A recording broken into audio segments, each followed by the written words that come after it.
Hola a todos y bueno, bienvenidos de nuevo al canal y voy a abrir un poquito que hace mucho tiempo que no abría esta sección de charlando con y hoy tengo una colaboración que para mí es muy importante, es algo que tenía muchas ganas de hacer y es con Javier Hernández. Os voy a dejar que él se presente, pero antes le voy a dar la bienvenida al canal y darle las gracias por estar aquí. Javi, muchas gracias por estar aquí. Hola Manu, gracias a ti por la invitación y preparado para charlar un poquito de pelota y de cabecita. Exacto. Y ya te estaba diciendo un poquito que es. Javi Hernández es un psicólogo deportivo y creo que, como están las cosas, no había mejor manera que traer a Javier Hernández, un psicólogo deportivo. Y qué mejor que tú que me expliques quién es Javier Hernández.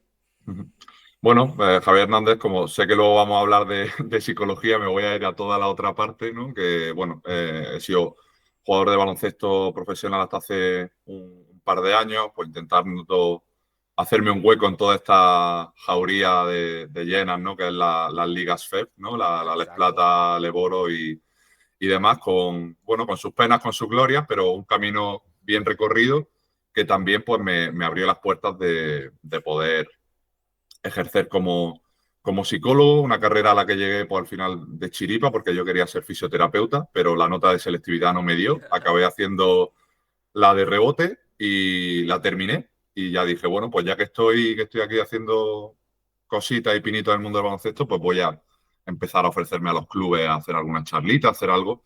Y ahí pues empezó la bola de nieve a ir creciendo hasta el día de hoy donde me dedico plenamente a ello y luego, bueno, pues a nivel personal, pues soy una persona que me gusta bastante cuidar mi tiempo libre o mi tiempo de ocio porque lo considero igual o más importante que el del trabajo, ya que en esta era de la productividad se nos come tanto Exacto. el llegar a todo y el ser mejor que el de la izquierda y que el de la derecha, ¿no? Toda esta competitividad insana.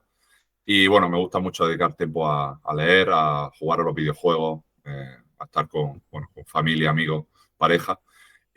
Comer siempre, sobre todo aquí en el sur, que en Granada no nos podemos quejar, así que por esa parte también no me cuesta tener oferta a ese nivel de buena gastronomía. Y bueno, pues a nivel psicológico, preparado para lanzarme de cabeza a lo que me vayas proponiendo para charlar hoy aquí contigo. Sí, va a ser una charla distante, divertida, con un enfoque sobre todo a este apartado de cabecita, como tú ya lo has dicho. Y ya la primera pregunta ya te la tiro. ¿Qué es un psicólogo deportivo? Bueno, partiendo de la base que la psicología es la ciencia que estudia el comportamiento humano y esto al final el comportamiento humano es un paraguas tan amplio como que tú y yo desde el primer momento en el que estamos aquí hablando nos estamos comportando de una manera en este caso verbal, pero hay que tener un matiz muy en cuenta que es que no por todos comportando entendemos de comportamiento. Al final la psicología, ¿no? Un poco la ciencia que puede dar más ilusión de conocimiento y de control porque todo el mundo pues tiene su propia psicología y cree entender o percibir la psicología de los demás porque al final estamos en un entorno en el cual nos relacionamos constantemente, ¿no? Partiendo de esa base, pues la psicología del deporte, la psicología deportiva sería la ciencia que estudia el comportamiento humano en escenario, pista o enfocado a una pelota, a un colectivo o a los individuos que forman parte de equipos o de deportes, en este caso individuales, como pueden ser tenis, badminton, etcétera. Pero como nos estamos enfocando vamos a hablar del baloncesto, que es lo que nos gusta, pues sería todo aquello que explica el por qué la gente se comporta como se comporta en un entorno deportivo, ya bien sea desde el enfoque individual, entrenador, jugador, enfoque colectivo, todo el equipo, el quinteto que está comportándose de una manera concreta en un momento específico del partido. Ahí podemos generar todas las aristas y todas las diversificaciones, ¿no? de esa línea temporal que es el recorrido de una temporada o de un propio partido. Y ahí pues es una ciencia súper amplia, súper interesante, muy llena por desgracia pues, de lo que hablamos, de ese eh, creer, creer, saber, ¿no? Por el mero hecho de comportarme, por el mero hecho de haber pasado por ciertas experiencias, pero siempre partiendo de la base de responder a la pregunta de por qué nos pasa lo que nos pasa, para partir de ahí, pues, saber elegir cuál es la ruta que nos va a ejercer una probabilidad mayor de tener éxito, en este caso, deportivo. Vale, guay, estupendo. Y el día a día de un psicólogo deportivo enfocado a un equipo baloncesto profesional, ¿cuál Uh-huh. podría ser? ¿Cuál es el día a día? Sí, yo ahí no lo he vivido tan de cerca porque no he trabajado en un club 24/7. Yo, bueno, ejerzo de manera online, tanto con jugadores como con entrenadores que me contactan. Pero bueno, sí es verdad que, como te he comentado, en los equipos FEB en los que he estado, pues más, en cierta forma he trabajado con cantera, o sea, he estado dentro de lo que es el organigrama de un club y también desde la perspectiva del jugador, ¿no? Por lo cual me puedo un poco imaginar también por compañeros que me han ido contando la idea. Al final, yo creo que una parte muy positiva es que sea una variable más del staff, ¿no? O sea, que forme parte de lo que sería el trabajo semanal, pues como puede ser el de un fisio a la hora de recuperar a ciertos jugadores lesionados, pues el del preparador físico, que es algo, una ciencia que se nos olvida, que ahora lo tenemos muy lejano, pero que en los 80 el entrenador decía que un preparador físico ni de coña, que él llevaba todo ese tema o que eso ni siquiera existía porque los jugadores tenían que funcionar independientemente de las pesas que levantaran o de los kilómetros que corrieran, ¿no? Entonces, no queda tan lejos y a mí me resuena un poco ese pasado de la preparación física en la carrera que está viviendo ahora la psicología, que al final, dentro de un equipo, debería de funcionar lo más, como digo, dentro de lo que sería el propio rendimiento de los jugadores. O sea, intentar, sobre todo, yo hablo siempre de tres procesos, que serían la descripción de una situación, por lo tanto es súper importante evaluar qué está pasando y por qué, no solo porque vayan a aparecer problemas, que en una temporada muy larga, ahora lo hablaremos, siempre van a aparecer esas montañas rusas que antes hablábamos fuera de micro, ¿no? Sino porque tú tienes, el problema no es que o lo que buscamos no es que el equipo juegue bien, que también, sino que sepamos los patrones por los que el equipo juega de una manera o de otra para aumentar la probabilidad de que el equipo juegue a una alta frecuencia como yo quiero y disminuir la probabilidad de que no lo haga, ¿no? O sea, entender el por qué ocurren las cosas que ocurren, no que ocurran.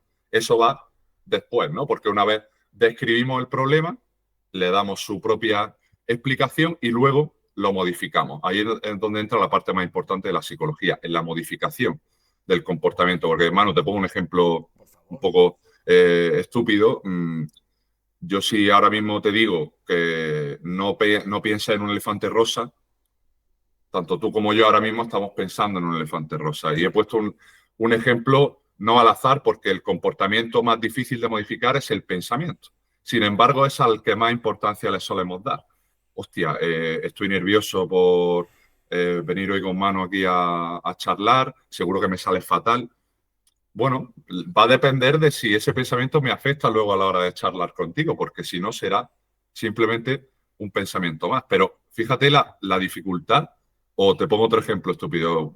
Es como si pretendiéramos que me suene la alarma a las 7 de la mañana porque quiero generar, ahora que estamos en enero, propósitos de año nuevo y demás, queremos generar hábitos de ir al gimnasio antes de trabajar, por ejemplo. Y pretendo que a las 7 de la mañana, cuando me suene la alarma, mis pensamientos sean de, no, el día va a ser maravilloso, espectacular y me va a ir todo que te cagan, ¿no? Ese pensamiento en el momento no lo podemos modificar, es imposible. Pero lo que sí tenemos que modificar son las consecuencias, el mantenimiento del que hablábamos previamente de ese propio pensamiento. Porque tenemos dos opciones, o nos dejamos llevar por ese pensamiento, que le den por culo al gimnasio, me quedo calentico en la cama, o pese a tener ese pensamiento, esa emoción, esa pereza, actúa.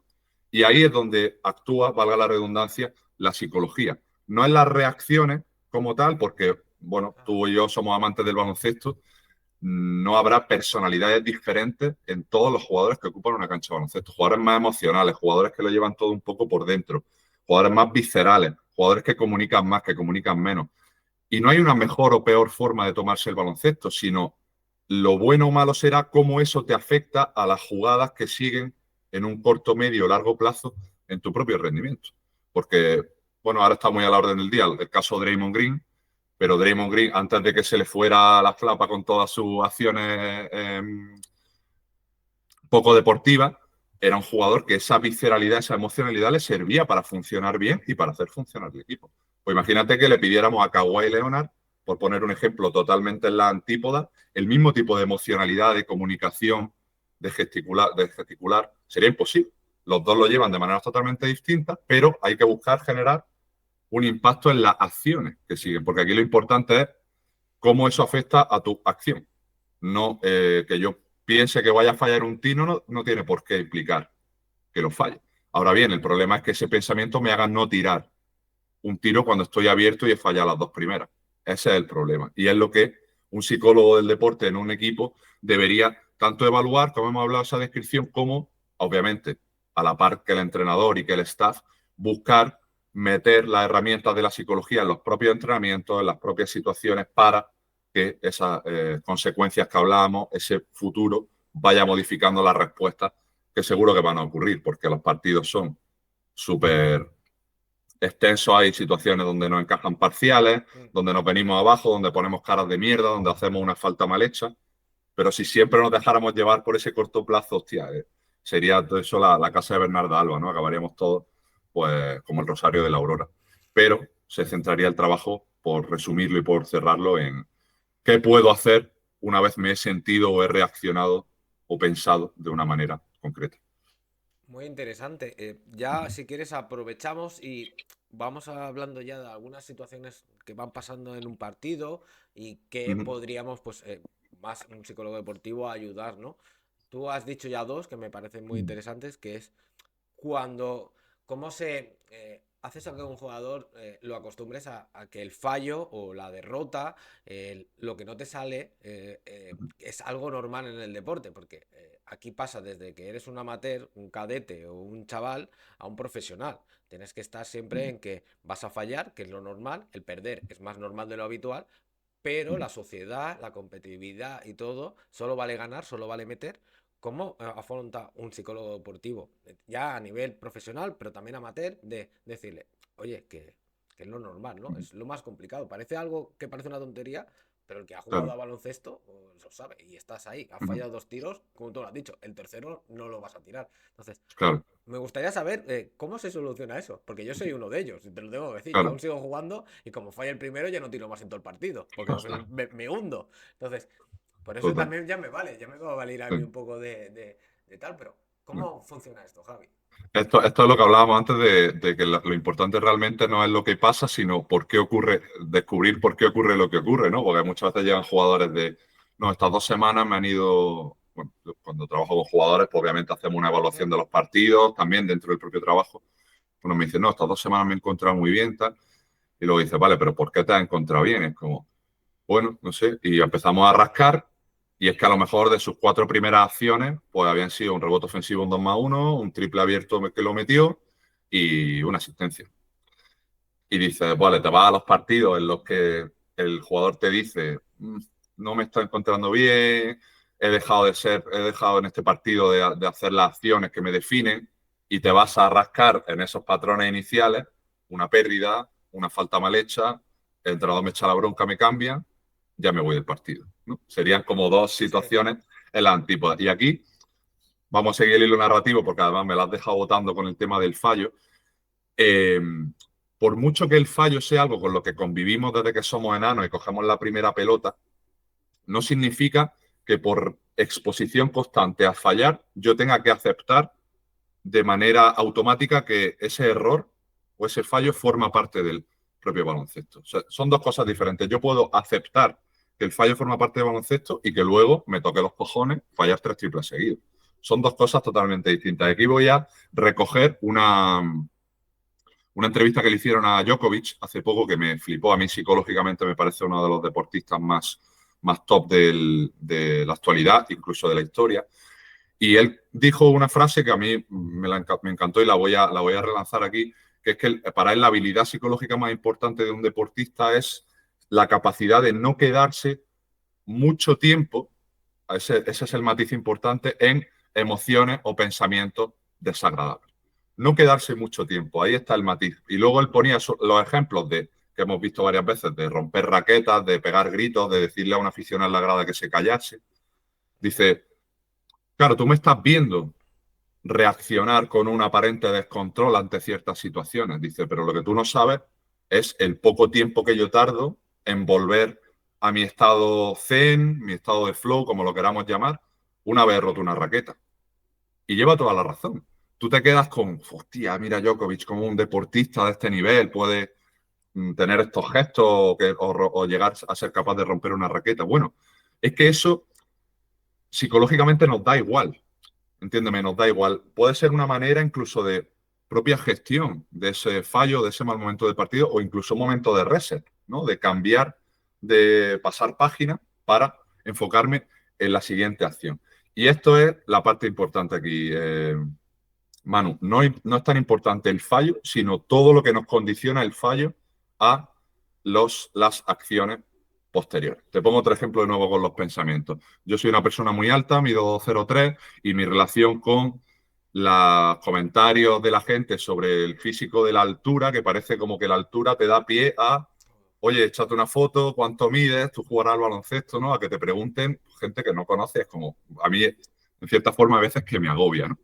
Entonces, yo muchas veces que salgo por la calle y lo típico que te miras con una persona, pues como haces con millones, y a mí a veces me viene el pensamiento de, hostia, ya está pensando que soy súper alto. Y me toca los cojones y me molesta, ¿no? Durante unos segundos. Claro, ¿es ese pensamiento un problema como tal? Bueno, más allá de la frustración que me pueda generar esos 5, 10, 15 segundos, o de si alguien me lo pregunta en una discoteca o en un pub, pues que le responda con más seriedad de la cuenta y la otra persona se enfade, pues no debería ser un problema. Claro, el problema cuál sería si yo, hablábamos antes del gimnasio, si yo me hago mi mochila, tal, voy a salir por la puerta y en el momento en el que cojo el mango hago, hostia, es que la gente me va a mirar por la calle y va a pensar que soy muy alto, me quedo en casa. Ese es el verdadero problema. Yo estoy cambiando mi manera de estar en el mundo por un pensamiento, que ni siquiera sé si es verdad. Y aunque fuera verdad, ¿qué pasa? ¿No? Pues esto pasa muchísimo en el baloncesto, ¿no? No podemos dejar a la providencia mi actuación cuando sabemos que el fallo va a ocurrir de una manera constante. Pero no solo el fallo en un jugador, sino en los propios equipos. Es imposible, vamos, raro es el partido que no te encaja en un parcial de 4-6, 8-0. Que veis el aro, paséis de ver el aro como una paella a verlo como un embudo de una botella de Coca-Cola. Eh, Esos momentos van a ocurrir. Lo decía Pedro Martínez también hace mucho en una entrevista, de trabajar desde la anticipación de dificultades, de oye, chavales, os hago un spoiler, esta situación que no ha ocurrido en el último partido y que tanto nos atascamos, nos va a volver a ocurrir. No en el siguiente partido, a lo mejor dentro de un mes. Y lo importante no es que ocurra, sino qué hacemos después de eso. ¿Qué hace un jugador cuando encadena dos fallos? ¿Qué hace un jugador cuando se sienta en el banquillo en el primer cuarto después de hacer dos faltas? Una situación donde sabes que vas a estar mínimo cuarto, cuarto y medio en el banquillo. Voy a hecho dos faltas, ya no es mi partido. Bueno, ¿qué voy a hacer cuando vuelva a salir? Lo importante no es que a mí me toque los cojones hacer dos faltas. Obviamente te va a molestar, igual que nos tiene que molestar que fallemos 5 triples seguidos, cuando han sido buenas opciones de tiro, ¿no? Pero el problema es lo que llaman los americanos el next play speed, ¿no?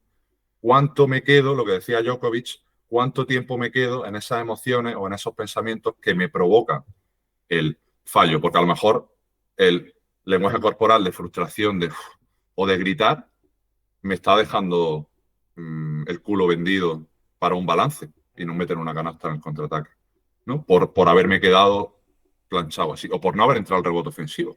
O incluso mi compañero con el rebote ofensivo me da otro pase para un tiro liberado y yo estoy todavía pensando en el tiro que he fallado hace 5 o 6 segundos y no estoy preparado y se me escapa o ya no puedo generar una opción o me pongo nervioso y hago paso.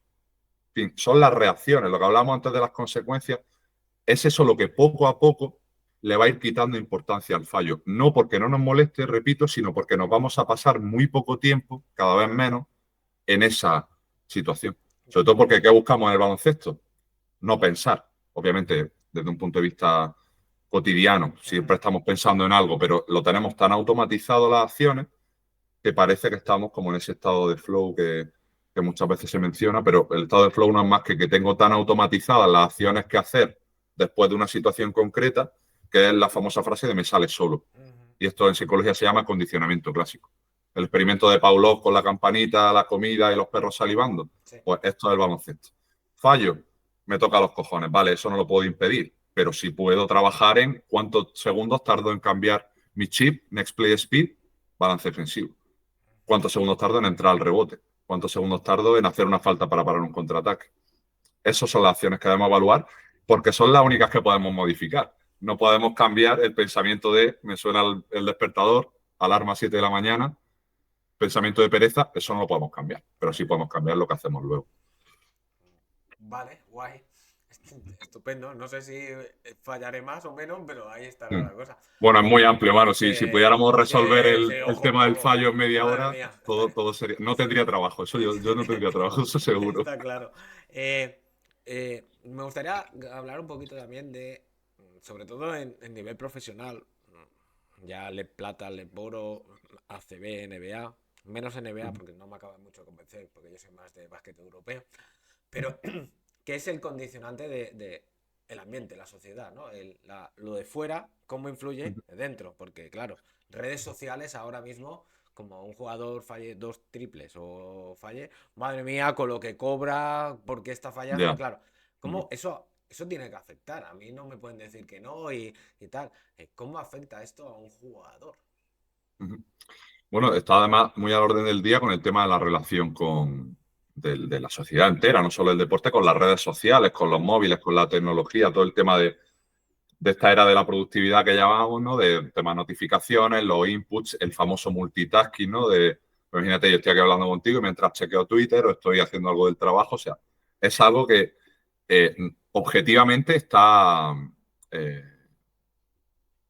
perjudicando nuestra capacidad de atender y de concentrarnos. Y eso también afecta a un jugador. Vamos, en la NBA, me he ido enterando por entrevistas y tal, son muy famosos los casos de jugadores que en el descanso, Están cogen el jugando. móvil y se ponen a ver Twitter, a ver qué está comentando la gente sobre el partido. O sea, llega un punto en el que los jugadores se acostumbran, obviamente, a las redes sociales para un jugador de baloncesto, pues ya sabemos, fama, seguidores, refuerzos de opiniones, opiniones muy castigadas, al final un mundo superpolar, sobre todo cuando te expones a ese nivel de mercado y de micrófono, sobre todo, ¿no? Ajá. Pero al final es un input más, un estímulo más, como puede ser el de fallar. Al final, tú te metes en Twitter y te expones a leer comentarios de gente que te dice, pues, que vaya partido de mierda hiciste anoche, que como... Porque el 99% de la gente que hace ese tipo de comentarios en redes sociales no te los diría a la cara y se esconde bajo una máscara o bajo el, Un no el avatar. logotipo, el avatar exacto de la banderita de España y así eso me da pie a funarte o a soltar comentarios sobre tu rendimiento. Entonces, no es que las redes sociales sean malas o buenas en sí, sino volvemos a lo mismo. Es el uso que se le da a las redes sociales porque, por ejemplo, sin Twitter no estaría aquí donde estoy, porque a mí me ha permitido, mientras me desarrollaba como jugador de baloncesto, ir dándome a conocer también como psicólogo, pues escribiendo, compartiendo con compañeros, haciendo contactos. Pero claro, nos vamos al punto de vista del jugador y es una manera de rumiar desde una pantalla, porque un jugador ya tiene suficiente cuando hace un mal partido y le cuesta dormirse 3 o 4 horas. Imagínate, la rumia es muy reforzante porque yo estoy, pese a que nos genera un poco de malestar, al final esa búsqueda de explicaciones, por qué estoy jugando así, por qué la gente me dice esto, es en cierta manera agradable en el sentido de que no me está haciendo avanzar. Y al final el statu quo, el quedarme como estoy, pues bueno, es un poco de, vale, pues aquí nadie me va a hacer daño, ¿no? Pues con el móvil pasa un poco lo mismo. Obviamente esos comentarios me generan malestar, pero yo soy incapaz de coger el móvil y decir, a ver qué está pasando en Twitter. Yo me expongo a esto, pero claro, dentro de esa exposición también hay algún que otro cuchillo. Y luego, Manu, una cosa que aquí en redes sociales siempre me gusta matizar, que esto lo dijo Steve Kerr un día, dice, yo me podía meter en redes sociales y ver miles y miles y miles de comentarios, el Steve Kerr de la era de los Warriors, de Sí. los 3 anillos de 4 finales, luego el cuarto anillo 2022, pero veía un comentario malo y ya me jodía el día, ya me iba a la cama diciendo, el gilipollas este, tío, el comentario que me ha hecho, porque como seres humanos tendemos a engrandecer o sobre reaccionar ante lo negativo y a, bueno, infravalorar o a neutralizar, normalizar lo positivo. Esto lo definía, me gusta mucho usar el tenis como herramienta psicológica, pero bueno, es que me están saliendo los ejemplos. La biografía de Andrea Agassi, Open, que no sé si te la has leído, si no te la recomiendo porque es una maravilla, decía Agassi, dice, yo me duele más las derrotas de lo que voy a ser capaz de disfrutar jamás una victoria. O sea, siempre vamos a tener más aversión a aquello que nos duele de lo que podemos acceder a nivel de disfrute de aquello que nos hace bien, como pueden ser los comentarios positivos ahora que estamos hablando de redes sociales. Siempre la balanza va a estar muy desajustada. Wow, interesantísimo, no te voy a engañar. O Para... sea, esto es muy amplio. Sí, sí, sí, podríamos estar horas. Y yo escuchando, me faltan palomitas, ya te lo digo yo. Ya ahí para ir acabando, hay una pregunta que tengo muchas ganas de hacerte, que es algo que ya hemos estado hablando fuera de micro y algo que está muy al día, no solo en baloncesto, sino en el ámbito laboral, que es el burnout, ¿no? El estar quemado. Uh-huh. Y extrapolando a baloncesto, mi primera pregunta sobre este asunto es, ¿qué gestos o cómo tú puedes identificar que un jugador, por X razones, porque ha fallado, por la situación del partido, por la situación de la temporada, el ambiente externo, personal, laboral, lo que sea, ves que el jugador está llegando a cuotas de estar quemado? ¿Qué elementos, o sea, qué avisos, qué red flags pueden haber para que tú Uh-huh. puedas identificarlo? Bueno, lo primero yo creo, aquí cuando, si nos vamos otra vez a un contexto colectivo donde nos imaginamos hipotéticamente que el psicólogo, o bueno, en este caso yo, o quien Sí. quiera, está trabajando ahí en ese equipo, ¿no? Claro, yo me imagino un escenario potencial y aquí lo primero hay que hacer un matiz previamente, que el psicólogo puede ser el psicólogo del club o puede ser el psicólogo del staff que acompaña al entrenador. Son dos cosas bastante diferentes. Porque, por ejemplo, me voy a un caso de fútbol, que será yo creo que el que más resuene con la gente, el de Joaquín Valdés con Luis Enrique. Le acompañó en el Barça, le acompañó en la selección y ahora, bueno, no sé si está entrenando, es que no tengo ni puta idea de fútbol, París, está entrenando sí. al PSG, Sí, creo que Luis sí. Enrique puede ser. Sí. Pues De fútbol no me pregunten mucho, pero sí. no, no, ni yo, o sea, estamos los dos en la misma, pero me suena que el PSG, ¿no? Ahora la acompaña allí, ¿no? Claro, son dos cosas diferentes. Yo puedo trabajar con el entrenador y con el staff y en consecuencia con los jugadores del equipo en el que me incluya o puedo ser el psicólogo del club. Esto porque la gente, bueno, lo matice y que quede claro. Independientemente de eso. Claro, yo puedo estar trabajando en un club y como hay 12 jugadores, 15, habrá jugadores que me tomen mi figura como una ventana al cielo y decir, hostia, alguien con quien abrirme y con quien trabajar, y otro que tarde mucho tiempo en, aunque yo pueda estar diciéndole, oye, pues hablábamos antes de los del Barça, ¿no? Lapro, ¿cómo estás? O te noto tal. Sí. A lo mejor el jugador no asume o no acepta el que tenga un problema, porque hablábamos antes de la psicología, ¿no? La putada de que el comportamiento sea tan amplio. También con la psicología hay un problema, es que siempre pensamos que mañana vamos a estar o podemos estar mejor.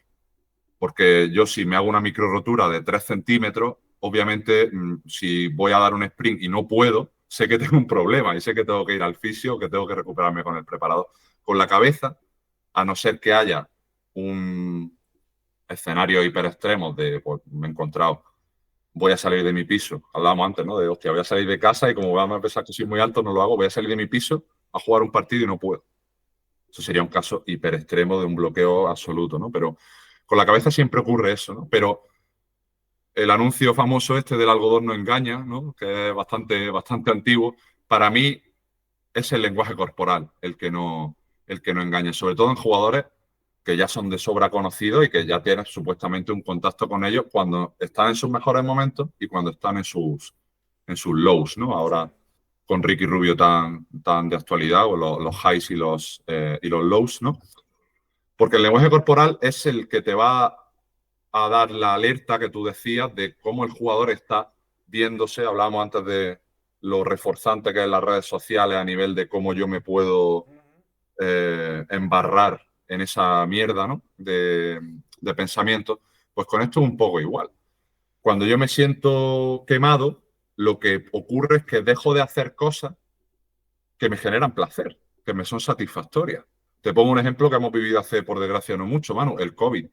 ¿Qué pasó en el COVID? La gente estaba asqueada, sin ganas de nada, desmotivada, pero no porque el mundo se fuera a la mierda, que por un momento lo pareció, sino porque había dejado de hacer todo aquello que le generaba un placer en el día a día. Tomarse una cerveza con los amigos del pub del curro, el café de abajo desayunando mientras leo el periódico, verme con mi pareja si vive en otra casa.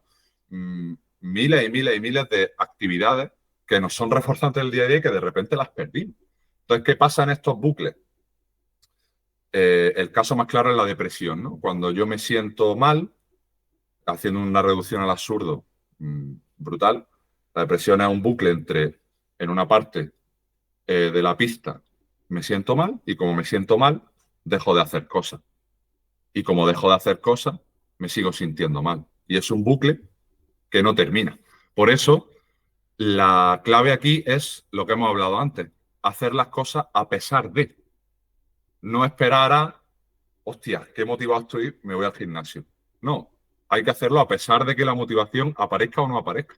Porque cuando lo hago, paradójicamente, me acaba persiguiendo ese tipo de sensaciones. Pues con esta que comentaba, lo primero y más importante es el lenguaje corporal, ¿no? Y luego, en la medida en la que el jugador te deje o puedas evaluar lo que hemos hablado antes con el fallo, pero trasladándolo quizá a un aspecto más amplio fuera de la pista, incluso de, oye, ¿cómo te está afectando esto? Incluso fuera de la pista. Hay jugadores que a lo mejor pasan por una mala racha y dejan de ir a cenar con las parejas, dejan de llamar a un amigo del otro equipo, dejan de jugar a la Play porque no les apetece.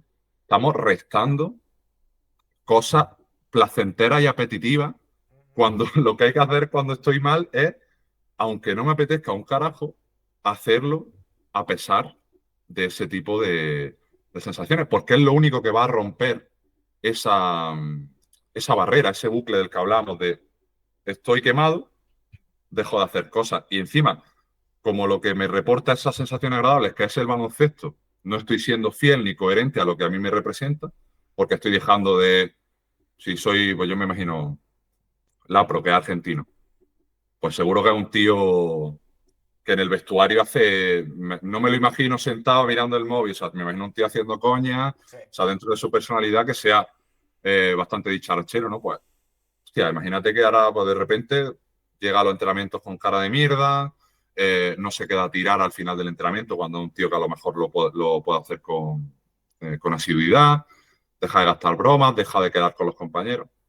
Estoy haciendo obviamente todo hipótesis, ¿no? Sí. Pero ahí está de nuevo el problema. El problema no es que aparezca ese burnout, porque las temporadas son 9 meses, doble competición en el caso por ejemplo, del Barça, que es un poco lo que nos está haciendo de pilar transversal. Vas a tener malos momentos y hay que también abrazarlo en cierta forma, aunque suene muy Mr. Wonderfulista, abrazar el estar mal, porque yo puedo tener un día de mierda, una semana de mierda y no pasa absolutamente nada. Aquí el problema está en, vale, yo sé a dónde acudir si quiero salir de una sensación de mierda, que es algo que me define como jugador de baloncesto, fuera y dentro de pista. Como bromista, el trabajador, porque son esos básicos, decía Kobe, ¿no? Que lo más importante siempre son que tus básicos sean inamovibles en los entrenamientos, en tu vida, porque eso es lo que te va a recoger, lo que te va a rescatar, lo que te va a respaldar. Y sin embargo, Manu, paradójicamente, cuando estamos mal, es lo que primero dejamos de hacer.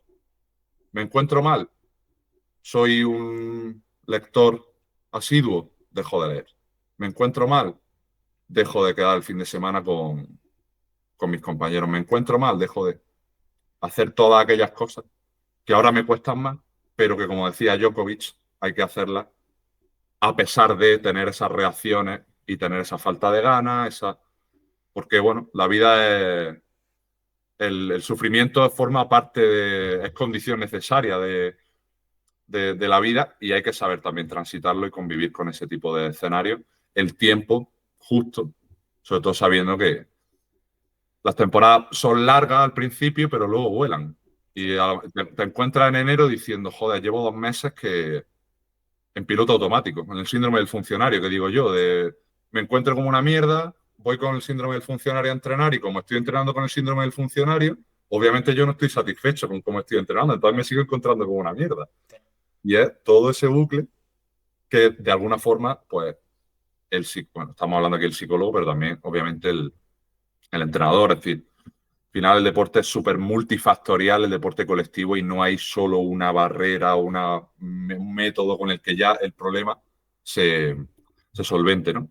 Pero si hay mucha acumulación, yo digo que la receta del éxito son acumulaciones de condiciones necesarias, porque no hay una sola condición suficiente. Retomando las ecuaciones de matemáticas que teníamos cuando estábamos en el colegio, ¿no? Sí. Y esto es un poco el burnout también, pues se puede explicar por muchas condiciones, incluso como hemos hablado, de puertas para dentro de casa, no solo tiene por qué ser una cuestión de pista, sobre todo en deporte profesional, donde hay tanto enrolamiento con yo soy Tomás Satoransky, el base del Barça, yo soy la Provítola, el jugador del Barça. Vale, ¿y quién eres fuera de eso? ¿Qué te define más allá de una pelota? Sí, obviamente, cobras por eso, es tu trabajo, es tu responsabilidad, pero un empresario de Booking también cobra millonadas por su trabajo y tendrá una vida fuera de, o debería tenerla fuera. ¿Por qué con el baloncesto nos tenemos que definir solo por tener un 35% en triple y promediar 6 rebotes por partido? ¿No? Todo lo demás también construye quién soy o el bienestar que yo experimento en una pista de baloncesto. Wow, interesantísimo y creo que es el lacito perfecto para ir ya acabando. Javi, te agradezco mil haber estado A ti me lo aquí. pasa muy bien, está Yo muy a gusto. también, se me ha hecho corto, espero que también los que hayan visto el Sí, vídeo esté corto. Seguir en Twitter, que os lo he dejado ahí abajo, seguirlo, mirarlo y yo que sé, hablar con él, porque es que es una pasada, ya lo habéis visto. sí, quien quiera preguntarme por, no sé, algún vídeo, libro, recurso sobre los temas que hemos hablado, que son hiper extensos, súper interesantes y amplios, me puede escribir, tengo los mensajes directos abiertos, el correo también, info@javierhernandezferrón.com, mi web también la tienen ahí, o sea que Ya está. abierto a debatir y a compartir algún recurso. Ahora que la psicología está tan en auge, pues vamos a intentar que sea un auge positivo de buena psicología y no de mierda, Mr. Exacto. Wonderfulista y llenas de Ya humo. O está. sea que ahí Eso. estaremos. Y Venga. gracias por darme el espacio No, de no, traerla no. aquí, Manu, y ha sido un placer. Agradecido yo. Javier, de nuevo, muchísimas gracias y bueno, chicos, A ti. ya sabéis, le seguís, le dais un me gusta, os suscribís y nos vemos en el siguiente. Hasta luego.